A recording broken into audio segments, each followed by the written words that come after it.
Good morning. So first task for you to do is to have a look at the 4 types of erosion that we get in a river system. They should be nice and familiar terms for you. We've just looked at them in coasts. There are slight differences as to how they work in a river system, but overall they're pretty much the same. So abrasion, first of all, again, exactly the same as in the coastal system. An abrasive surface is something that is kind of rough and able to wear something away. So a good example of something that is abrasive is something like sandpaper or the scouring side of a sponge used to wash up. So in a river system, if that is our riverbed, what we tend to find is we'll get lots of pebbles and things like that on the bottom of our riverbed.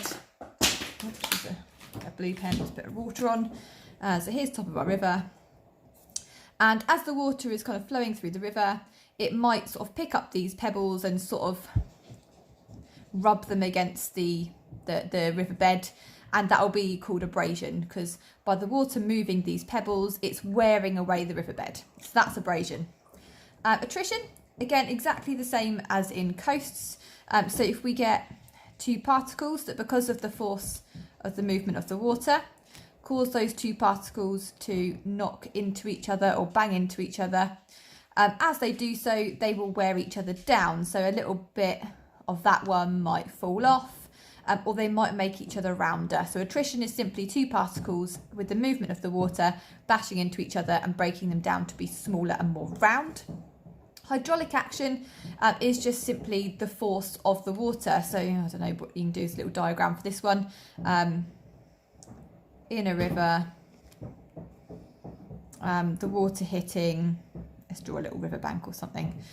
So the water hitting the edge of a riverbank would cause some of these bits to fall off. So hydraulic action, just simply for this one, the force of the water hitting the side of the banks.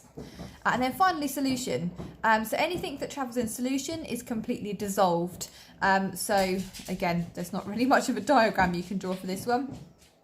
But the water in some places could be a bit acidic, so it might cause things to dissolve more, but particles would naturally dissolve within water. So you'll get little tiny dissolved particles that are just within the water. So solution's a nice easy one. It's anything that's dissolved in the water particle wise.